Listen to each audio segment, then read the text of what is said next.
गरीब बहू की अंडे की ट्रे वाली खेती और रसोई। बहू, ये क्या तमाशा है? पहले तू मिट्टी से खेलती रहती है और अब तूने अंडे के ट्रे के साथ खेलना शुरू कर दिया है। इस अंडे के ट्रे का तू क्या करेगी? माँ जी, मैं इस अंडे के ट्रे से घर बनाऊंगी।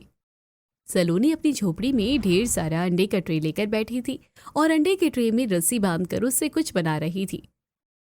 बहू, तुझे पता भी है तू क्या बोल रही है? अंडे के ट्रे का घर? मुझे तो लगता है कि हमें तुझे डॉक्टर को दिखाना ही चाहिए। हमारे साथ जो हुआ है शायद उसका बहुत गहरा सदमा पहुंचा है तुझे, इसलिए ऐसी बहकी बहकी बातें कर रही है। क्या सलोनी का मानसिक संतुलन सच में बिगड़ गया था? शांति के परिवार के साथ क्या हुआ था? सलोनी पागलपन में अंडे के ट्रे के साथ खेल रही थी या फिर वो सच में अंडे के ट्रे का घर बना रही थी? ये जानने के लिए हमें कहानी में पीछे जाना होगा। रामू, मेरा ब्रेकफास्ट तैयार हुआ या नहीं? मुझे जिम जाना है।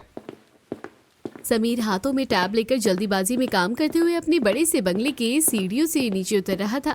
समीर काफी गुड लुकिंग था। वो जिम के कपड़े पहने हुए था जिसमें उसकी फिजिक काफी अच्छी लग रही थी। समीर डाइनिंग टेबल पर आकर बैठता है और रामू से ब्रेकफास्ट लाकर देता है। समीर की माँ शांति सोफे पर बैठी थी। बेटा, तू रोज यही ब्रेकफास्ट करता है, तू ये सब खाकर बोर नहीं होता? माँ, इन अंडों में प्रोटीन मिलती है और ये तो हमारे अपने पोल्ट्री फार्म के अंडे हैं। इसमें तो बहुत ताकत है। मैं अपनी हेल्थ मेंटेन करने के लिए अंडे खाता हूँ और प्रोटीन शेक पीता हूँ। समीर के पिता घनश्याम का बहुत बड़ा पोल्ट्री बिजनेस था जिसे समीर भी संभालता था। समीर ब्रेकफास्ट करते हुए टैब में काम कर रहा था। बेटा, कम से कम नाश्ता तो चैन से कर ले। नहीं माँ, मैं 1 मिनट भी रेस्ट नहीं कर सकता हूँ।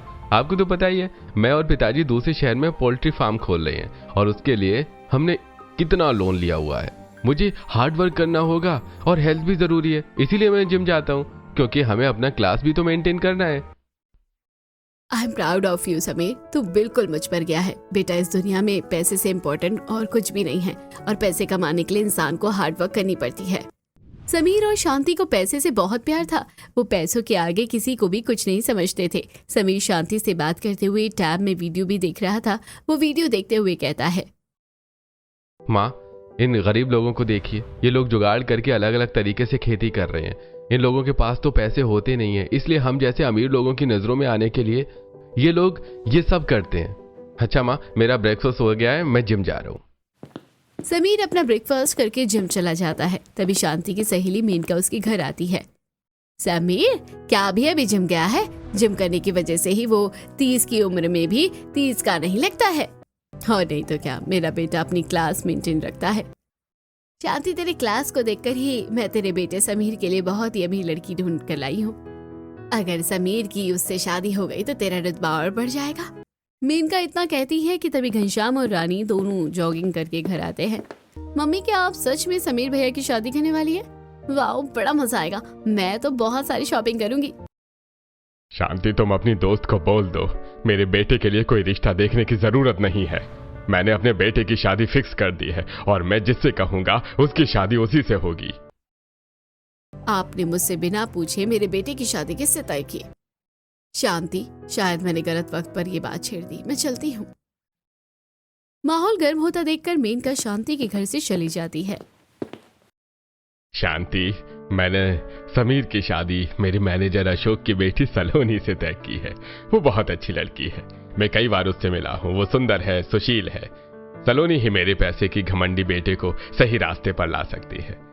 तुम्हारी पसंद की बहू तो तुम्हारी जैसी घमंडी ही होगी। मैंने अशोक से बात कर ली है। एक बार सलोनी हाँ कर दे तो मैं दोनों की शादी कर दूंगा। एक तरफ घनश्याम सलोनी से समीर की शादी की बात कर रहा था तो वहीं सलोनी अपने घर पर ही टी शर्ट और ट्राउजर पहने हुए हाथ में ढेर सारा अंडे का ट्रे लेकर घर के अंदर आती है। सलोनी, तू इतने सारे अंडे का ट्रे लेकर क्यों आई है?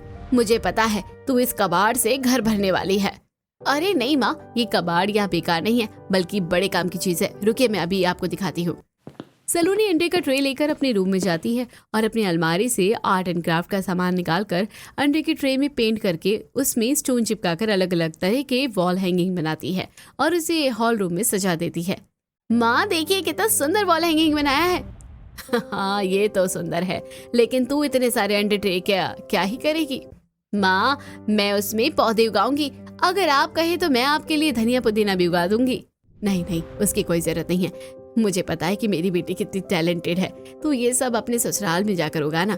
तेरे पिताजी ने अपने बॉस के बेटे से तेरी शादी फिक्स कर दी है। तुझे कोई प्रॉब्लम तो नहीं है ना? नहीं माँ, मुझे क्यों कोई प्रॉब्लम होगी। पिताजी जहाँ कहेंगे मैं वहीं शादी करूंगी।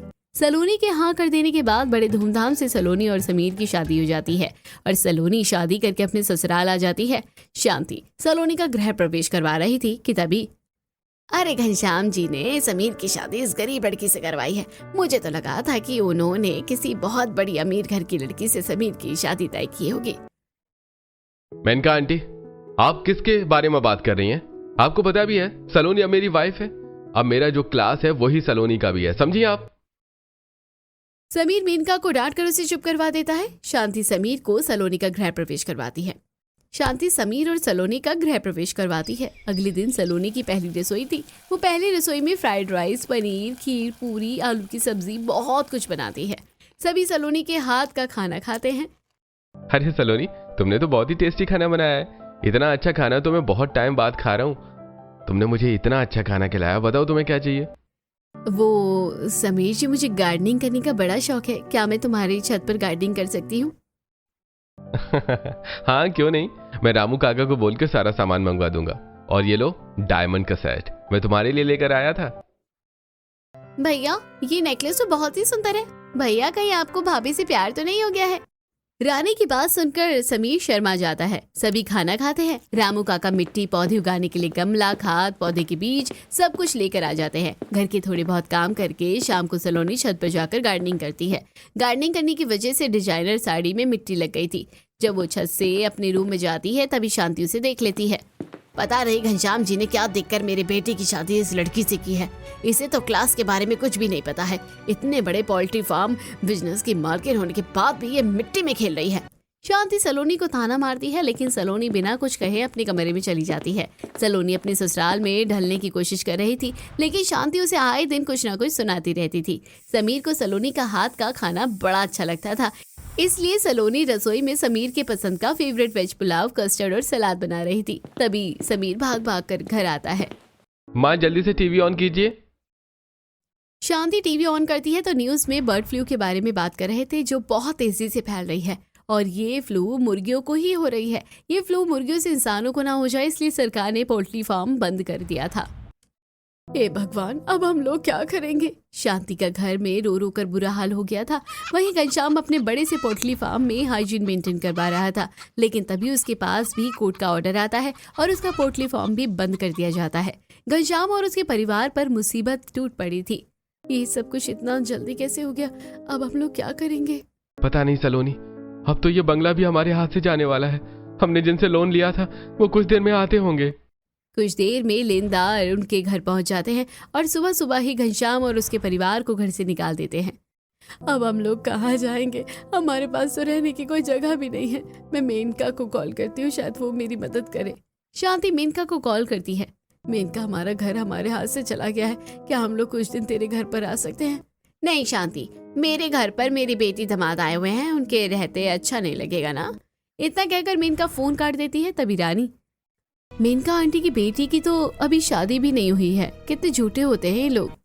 घनश्याम और समीर अपने कई रिश्तेदारों को फोन करते हैं, लेकिन कोई उनकी मदद नहीं करता है। तभी सलोनी अपने पिता को फोन करती है। पिताजी, हमारा सब कुछ चला गया है। मुझे पता है बेटी, तुझे कुछ कहने की जरूरत नहीं है। तू अपने ससुराल वालों को हमारे दूसरे घर पर ले जा, मैं वहां उनके रहने का इंतजाम करवा दूंगा। तेरे ससुर जी को मेरे उस घर के बारे में पता है। ससुर जी, पिताजी ने कहा है कि हम लोग उनके दूसरे घर में रह सकते हैं, आप हमें वहां लेकर चलिए। घनश्याम अपने पूरे परिवार को लेकर अशोक के दूसरे घर में आ जाता है। OMG, सलोनी बहू, तेरे पिताजी ने तो हमें रहने के लिए कितना बड़ा घर दे दिया है। ये झोपड़ी तो मेरे महल से भी बड़ी है। अब बस करो शांति, कम से कम हमारे पास एक घर तो है। अगर अशोक ने हमारी मदद नहीं की होती तो हम अभी रास्ते में होते। घनश्याम की बातें सुनकर शांति का मुंह बंद हो जाता है। शांति चुपचाप झोपड़ी के अंदर आती है। ये घर तो कितना गर्म है, इसमें तो टीन की छत है, हम लोग यहाँ कैसे रहेंगे? सुनिए जी, मुसीबत में ये सब नहीं देखा जाता, बस कुछ दिनों की बात है, हमें थोड़ा एडजस्ट करना होगा। समीर बेटा, बहू बिल्कुल सही कह रही है, हमें समय के साथ चलना चाहिए। अभी हमारा समय खराब है, तो हमारे पास जो है हमें उसी में गुजारा करना पड़ेगा। पता नहीं सलोनी की बच्ची ने मेरे पति को कौन सी घुट्टी पिलाई है जो हमेशा उसकी तरफदारी करते रहते हैं। शांति ये सब सोच ही रही थी कि तभी घर वालों का ध्यान चूहे की तरफ जाता है। अशोक ने इन लोगों को बिना बताए घर में राशन और थोड़ी बहुत सब्जियों का इंतजाम कर दिया था। अरे ये राशन कहाँ से आया, किसने रखा इसे?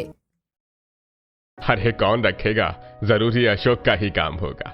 इसे कहते हैं बड़प्पन, जो तुम कभी नहीं समझोगी। घनश्याम शांति को फिर से ताना मार देता है। शांति घनश्याम की बात सुनकर कुछ कहती उससे पहले की रानी बात बदल देती है। पापा मुझे बहुत जोरों की भूख लगी है, लेकिन चूल्हे पर खाना कैसे बनाऊं? रानी तुम परेशान क्यों होती हो, मैं हूं ना, मैं तुम्हारे लिए कुछ खाने को बनाती हूँ। सलोनी अपनी साड़ी का पल्लू कमर में कोसती है और चूल्हा जलाकर खाना बनाना शुरू करती है। चूल्हा जलाने में सलोनी को भी दिक्कत हो रही थी। चूल्हे की ताप से सलोनी का सुंदर चेहरा लाल हो गया था, उसके माथे से पसीना टपक रहा था, लेकिन वो जैसे तैसे चूल्हा जलाती है और खिचड़ी बनाती है। सलोनी, तुम हमारे लिए इतनी गर्मी में खाना बना रही हो, तुमने भी तो कभी चूल्हे पर खाना नहीं बनाया होगा ना? नहीं कबीर जी, मैंने चूल्हे पर कभी खाना नहीं बनाया है, लेकिन जरूरत पड़ने पर इंसान को सब कुछ करना पड़ता है। इतना कहकर सलोनी फटाफट खिचड़ी बनाती है और सभी लोगों को खाने के लिए देती है। सभी खिचड़ी खाते हैं। खाना खाने के बाद शांति खटिया पर आराम करने लगती है। वहीं सलोनी और रानी मिलकर पूरे घर की डस्टिंग करती है। घर की साफ सफाई करते करते शाम हो जाती है। रानी, तुम्हारी मदद की वजह से घर सफाई का काम तो हो गया, चलो हम लोग बाहर बरामदे में बैठकर हवा खाते हैं। हाँ चलिए भाभी, वैसे भी ये टीन का घर कितना गर्म हो गया है। मम्मी पापा भैया आप लोग भी बाहर चलिए। रानी की बात मानकर पूरा परिवार बरामदे में आकर बैठ जाता है। घर के अंदर की गर्मी के मुकाबले बाहर थोड़ी ठंड थी और हवा भी चल रही थी। सभी गप मारते हुए शाम की ठंडी हवा का मजा ले रहे थे। तभी सलोनी की नजर घर के बाहर पड़े हुए अंडे की ट्रे में जाती है। पिताजी, यहाँ पर इतने सारे अंडे की ट्रे क्या कर रही है? बहू, ये अंडे की ट्रे है, हमारे पोल्ट्री फार्म की है। हमने इसे यहाँ रखा था ताकि बाद में हम इस फैक्ट्री वालों को वापस कर दें, लेकिन उससे पहले ही हमारी फार्म बंद हो गई। ये सब कहते हुए घनश्याम थोड़ा दुखी हो जाता है। घनश्याम को दुखी देखकर, अच्छा पिताजी आप लोग रात में क्या खाएंगे मुझे बता दीजिए। बहू, तू जो भी बना देगी हम लोग वो खा लेंगे। पिताजी, हमारा बिजनेस तो चला गया, लेकिन अब ऐसे हाथ पर हाथ रख के हम बैठ भी तो नहीं सकते हैं। मैं सोच रहा था कि कल जाकर कोई काम ढूंढूं। बेटा, ये तो तूने बहुत अच्छा सोचा है। वैसे भी ये राशन कितने दिन चलेगा, घर चलाने के लिए कुछ तो करना पड़ेगा। सलोनी अपने परिवार के साथ काफी देर तक बरामदे में बैठती है। अंधेरा होने पर परिवार वाले घर के अंदर आ जाते हैं। सलोनी रात का खाना बनाती है और रात में सभी लोग खाना खाकर सो जाते हैं। अगली सुबह सलोनी पसीने में तरबतर होकर सबके लिए रोटी और सोयाबीन की सब्जी बनाती है। अरे वाह सलोनी, तुमने मेरे लिए सोयाबीन की सब्जी बनाई है। हाँ समीर जी, अंडा नहीं है तो क्या हुआ, मैं आपको प्रोटीन की कमी नहीं होने दूंगी। अरे यार, तुम मेरा मजाक उड़ा रही हो। नहीं नहीं जी, मैं तो बस आपको हंसाने की थोड़ी कोशिश कर रही थी। इंसान को हर हालत में खुश रहना चाहिए। सलोनी की बात सुनकर समीर हंसने लगता है।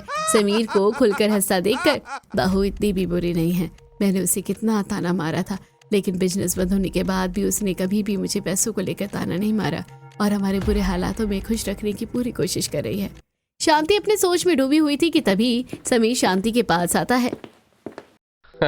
माँ, मैं नौकरी ढूंढने के लिए जा रहा हूँ, मुझे आशीर्वाद दीजिए। समीर शांति का आशीर्वाद लेकर नौकरी ढूंढने के लिए चला जाता है। समीर कड़ी धूप में रास्ते में चल रहा था। वो कई दुकानों पर फैक्ट्री में काम ढूंढने के लिए जाता है, लेकिन उसे कहीं काम नहीं मिलता। फिर उसे एक पेन बनाने वाली फैक्ट्री में पेन पैक करने का काम मिल जाता है। समीर, तुम्हें हर दिन 100 डिब्बे पेन भरने होंगे, उसके बदले में तुम्हें 300 रुपए मजदूरी दूंगा। ये तो बहुत कम है, इससे ज्यादा तो मैं रेस्टोरेंट में वेटर को हर दिन टिप दे देता था, लेकिन क्या करूं, मजबूरी है, तो मुझे ये काम करना पड़ेगा। ये सोचकर समीर काम के लिए हाँ कर देता है। शाम को समीर जब घर आता है तो अपने साथ सब्जियां खरीद कर लाता है। सलोनी समीर के हाथ में इतनी सारी सब्जियां देखकर हैरान हो जाती है। ये सब क्या है जी, इतनी सारी सब्जियां कहाँ से आई? अरे सलोनी, मुझे एक पेन बनाने वाली फैक्ट्री में पेन भरने का काम मिल गया है, मुझे 300 रुपए मजदूरी मिलेगी। मैंने आज से ही काम करना शुरू कर दिया था, तो मुझे जो पैसे मिले उससे मैं सब्जी ले आया हूँ। बेटा, बाकी के पैसे दे। माँ, और पैसे कहाँ बचे हैं, सारे पैसे तो सब्जी खरीदने में खर्च हो गए। आजकल सब्जियां बड़ी महंगी हो गई हैं। कोई बात नहीं जी, अगली बार से आप मुझे पैसे दे दीजिएगा, मैं सब्जी लेकर आ जाऊंगी। चलिए आप मुंह हाथ धो लीजिए, मैं आपको चाय बनाकर देती हूँ। सलोनी चाय बनाकर अपने परिवार वालों को पीने के लिए देती है। चाय पीने के बाद समीर फोन में वीडियो देखने लगता है और सलोनी रात के खाने की तैयारी करने लगती है। ऐसे ही दिन गुजरते हैं। गुजरते दिनों के साथ सलोनी और उसके घर वाले झोपड़ी में रहना सीख गए थे। रानी, मैंने तो सोचा नहीं था कि घर वाले इतनी जल्दी इस घर में रहना सीख जाएंगे। भाभी गरीबी और लाचारी इंसान से बहुत कुछ करवा देती है। रानी ने ट्यूशन पढ़ाना शुरू कर दिया था। एक दिन बहुत ज्यादा गर्मी थी। रानी बच्चों को ट्यूशन पढ़ाने जाने के लिए तैयार हो रही थी, तभी उसे चक्कर आता है और वो गिर जाती है। सलोनी जल्दी से रानी के पास जाती है और उसका सर गोद में ले लेती है। रानी उठो, तुम्हें क्या हो गया? अपनी आंखें खोलो। भगवान, मेरी बेटी को क्या हो गया है? कहीं उसे कुछ। माँ जी, रानी को कुछ नहीं हुआ है, बस वो बेहोश हो गई है। सलोनी रानी को शांति की गोद में सुलाकर जल्दी से मटके से पानी लेकर आती है और रानी के चेहरे पर छिड़कती है, जिससे रानी को थोड़ा थोड़ा होश आ जाता है।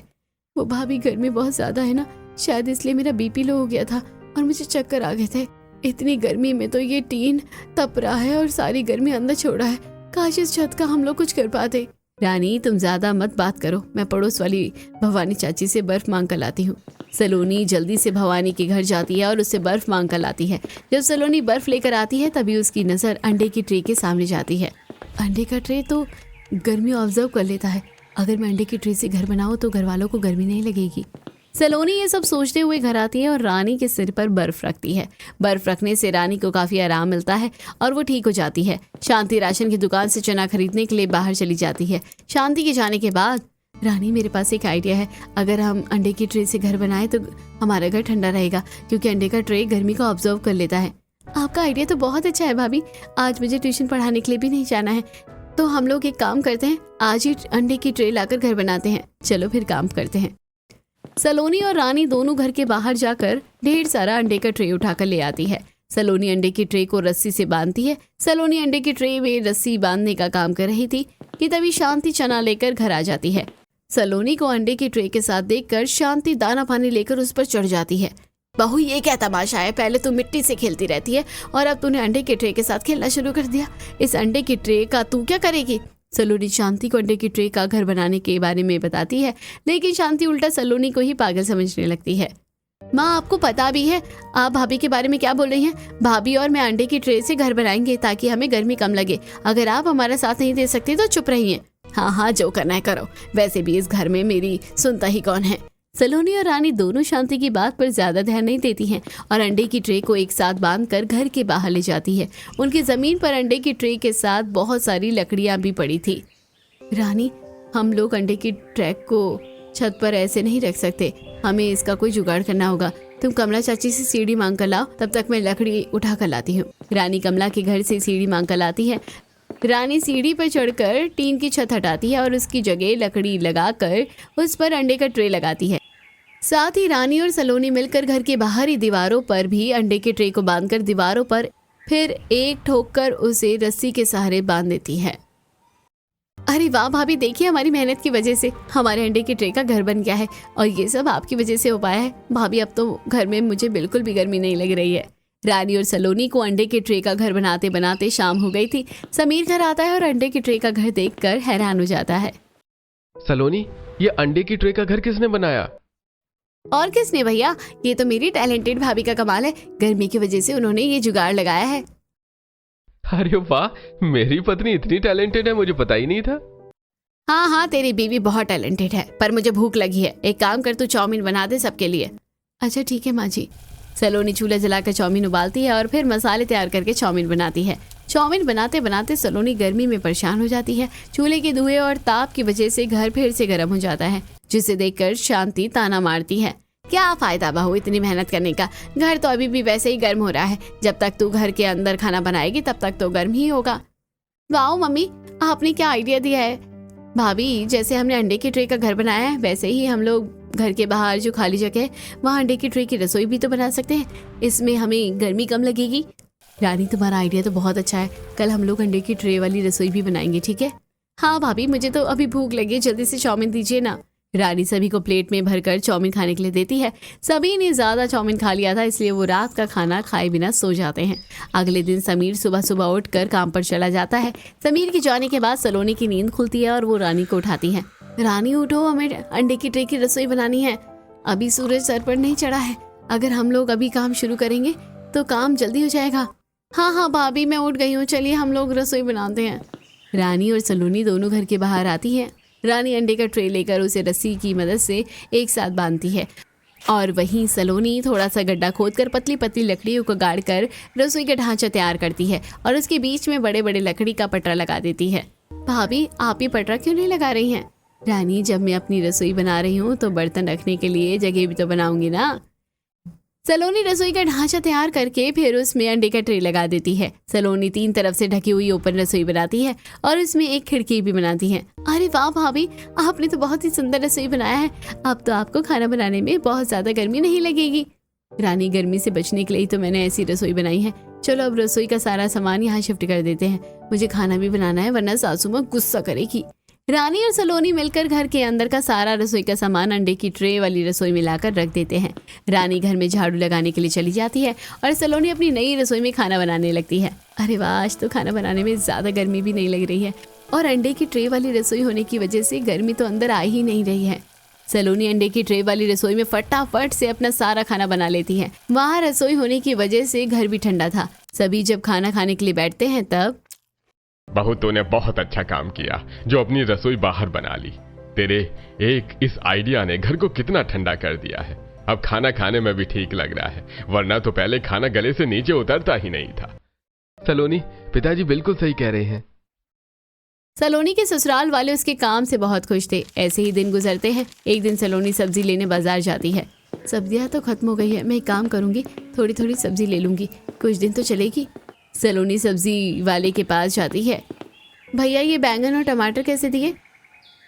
बहन जी, बैंगन तो 50 रुपए किलो है और टमाटर 60 रुपए किलो है। भैया, आप सब्जियों का कैसे दाम लगा रहे हैं? मैं पहली बार सब्जी थोड़ी ना खरीद रही हूँ। अरे बहन जी, बाजार में तो सब्जियों का यही दाम है। अगर आपको मेरी सबसे महंगी लग रही है सब्जी तो कहीं और से खरीद लीजिए। सब्जी वाले की बात सुनकर सलोनी दूसरी दुकान पर चली जाती है, लेकिन हर जगह सब्जी के दाम ज्यादा थे, इसलिए वो थोड़ी बहुत सब्जी खरीद कर घर की तरफ चल देती है। रास्ते में चलते हुए सलोनी सब्जियों के बारे में ही सोच रही थी। समीर जी की पूरी कमाई तो सब्जी खरीदने में ही खर्च हो जाती है। कितना अच्छा होता कि हमें इतनी महंगी सब्जी खरीदनी नहीं पड़ती। सलोनी ये सब सोचते सोचते घर आ ही रही थी कि तभी उसकी नज़र बंसीलाल के खेत में जाती है। बंसीलाल अपने खेत में से सब्जी तोड़ रहा था। बंसीलाल चाचा, आप खेत से सब्जी क्यों तोड़ रहे हैं? बेटी, मेरी पत्नी ने फरमाइश की है कि वो आज पत्ता गोभी की सब्जी बनाए, इसीलिए उसके लिए पत्ता गोभी लेकर जा रहा हूँ। ये लो, ये पत्ता गोभी तुम रखो। बंसीलाल सलोनी को भी एक पत्ता गोभी दे देता है। सलोनी पत्ता गोभी लेकर घर आ जाती है और अपने अंडे के ट्रे वाली रसोई में जाकर खाना बनाने लगती है। कितना अच्छा होता अगर मेरे पास भी खेत होता तो मुझे भी बाजार से इतनी महंगी सब्जी नहीं खरीदनी पड़ती।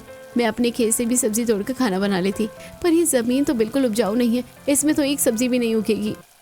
ये सब सोचकर सलोनी उदास हो जाती है। जब वो मसाला लेने के लिए तख्ते में हाथ बढ़ाती है तो उसका ध्यान अंडे के ट्रे पर जाता है और उसके दिमाग में रॉकेट से तेज एक आइडिया आता है।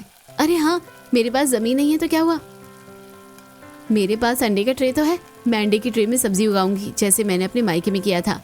सलोनी ये आइडिया सोचकर इतनी खुश थी जैसे उसे अलादीन का चिराग मिल गया हो। वो खुशी खुशी खाना बनाती है और अपने परिवार वालों को खिलाती है। खाना खाने के बाद जब सब अपने अपने काम में लग जाते हैं और सलोनी घर के थोड़े काम निपटाने के बाद बंसीलाल के खेत में चली जाती है। बंसीलाल चाचा, मुझे आपकी मदद चाहिए। बोलना बेटी, मैं तेरी क्या मदद कर सकता हूँ? चाचा, मुझे थोड़ी सी मिट्टी चाहिए और अगर आपके पास सब्जियों के बीज हैं तो क्या आप मुझे वो दे सकते हैं? मैं भी सब्जी उगाना चाहती हूँ। अरे हाँ हाँ बेटी, क्यों नहीं। तुझे जितनी मिट्टी चाहिए तू ले जा और ये ले सब्जियों के बीज, सब अच्छी क्वालिटी के हैं, जल्दी उगेंगे। तू इतना सोच क्यों रही थी? तू तो मेरी बेटी जैसी है। बंसीलाल सलोनी को बोरी भरकर मिट्टी और बीज दे देता है। सलोनी बीज और मिट्टी लेकर घर आ जाती है। सलोनी को मिट्टी के साथ देखकर शांति का मुंह बन जाता है।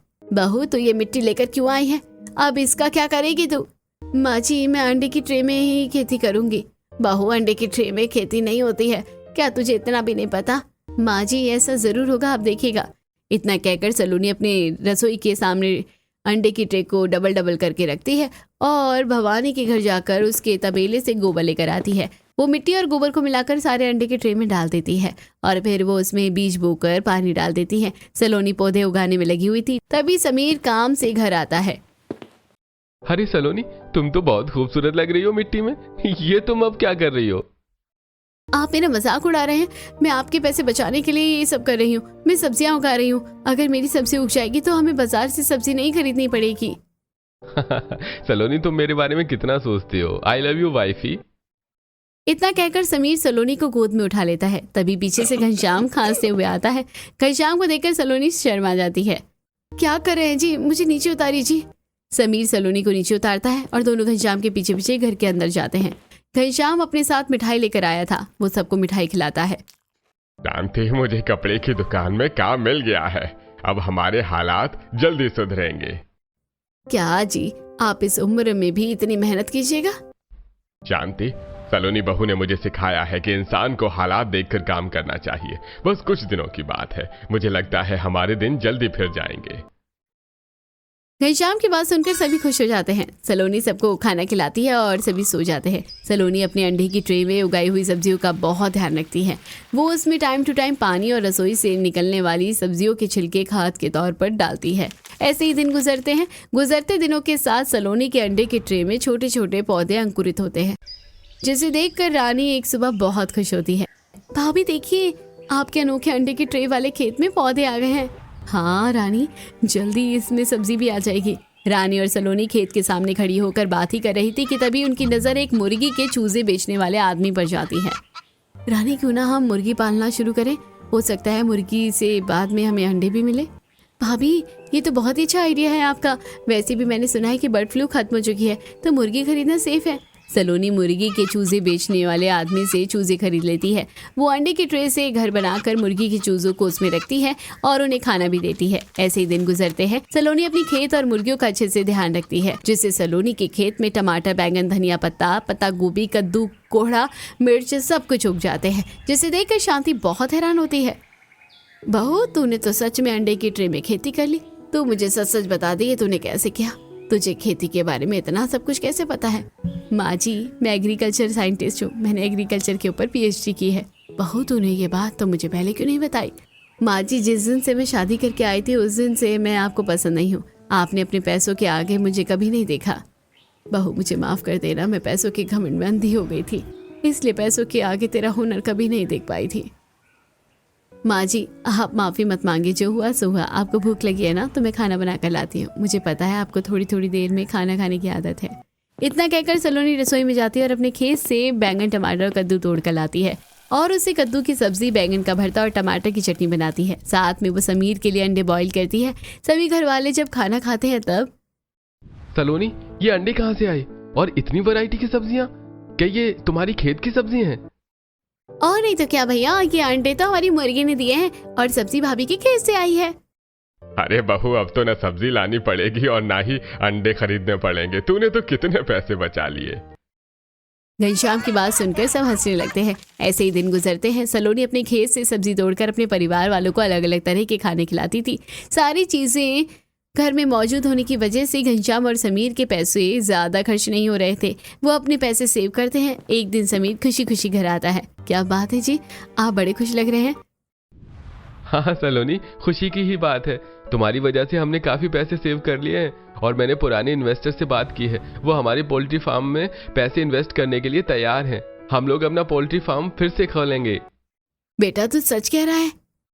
हाँ माँ, जल्दी हम लोग अपना पोल्ट्री फार्म खोलेंगे। समीर कुछ इन्वेस्टर की मदद से फिर से पोल्ट्री फार्म खोलता है। शुरू में तो वो आसपास की दुकानों में अंडे सप्लाई करता है, लेकिन धीरे धीरे उसका बिजनेस बढ़ने लगता है। घनश्याम की गाइडेंस से समीर 1 से 2, 2 से 3 अपनी पोल्ट्री फार्म की संख्या बढ़ाते जाता है। कुछ महीनों में ही वो अपना बिजनेस फिर से सेटल कर लेते हैं और अपना पुराना घर खरीद लेते हैं। शांति जब पुराने घर में जाती है तो वो बहुत खुश हो जाती है। सलोनी बहू, तेरी वजह से ही हम ये दिन देख रहे हैं। अगर तूने अपनी समझदारी से बुरे हालातों में हमें नहीं संभाला होता तो हम लोग कभी वापस यहाँ नहीं आ पाते। तेरी जैसे बहू तो हर सास को मिलनी चाहिए। शांति की बात सुनकर सलोनी की आंखों में आंसू आ जाते हैं। शांति सलोनी को गले लगा लेती है। सलोनी की जिंदगी में अब सब कुछ ठीक हो गया था। उसके पति और सास की आंखों से पैसों की झूठी शान की पट्टी हट गई थी। समीर ने गरीब लोगों की मदद करने के लिए एक NGO खोला था, जिसे सलोनी और वो दोनों साथ में मिलकर चलाते थे।